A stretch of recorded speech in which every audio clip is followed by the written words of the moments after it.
मामला आपका न्यायालय में चल रहा है और आप उस मामले के अभियुक्त हैं, आप या फिर उस मामले के सह अभियुक्त हैं, आप उस मामले में प्रत्येक तारीख पर न्यायालय उपस्थित नहीं हो पा रहे हैं या किसी कारणवश आप शारीरिक रूप से अपंग हो गए हैं या बीमार हो गए हैं और आप उस मुकदमे में तय की गई तारीख पर आप उसमें हाजिर नहीं हो पा रहे हैं, तो आप किस प्रकार से उस मुकदमे में अपने अधिवक्ता के द्वारा उपस्थित हो सकते हैं। या फिर आपको कुछ ऐसी बीमारी हो गई है जिससे आप चल फिर नहीं पा रहे हैं और आप उस मुकदमे में नहीं जाना चाहते, तो कैसे आप उस मुकदमे में पूर्ण रूप से हाजिरी माफ़ी कैसे प्राप्त कर सकते हैं।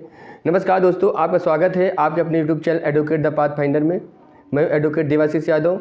दोस्तों, जो लोग मेरे चैनल पहली बार विजिट कर रहे हैं, चैनल सब्सक्राइब कर लें और बेल आइकन बटन क्लिक करना भूलें ताकि हमारे द्वारा अपलोड किया वीडियो आप तक सबसे पहले पहुँचे।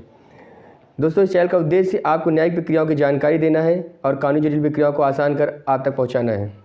आज हम आपको CRPC की धारा 205 के प्रावधानों को इस वीडियो के माध्यम से समझाएंगे।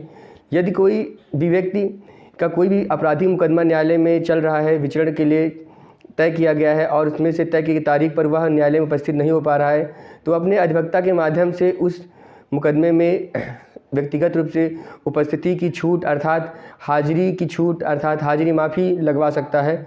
और अगर वह व्यक्तिगत रूप से अपंग हो गया है अर्थात वह अब मुकदमे में नहीं पहुंच सकता है, तो वह कुछ दिनों के लिए उस मुकदमे में परमानेंट एजुप्शन अर्थात स्थायी रूप से हाजिरी माफ़ी का भी आदेश CRPC की धारा 205 के अंतर्गत करवा सकता है।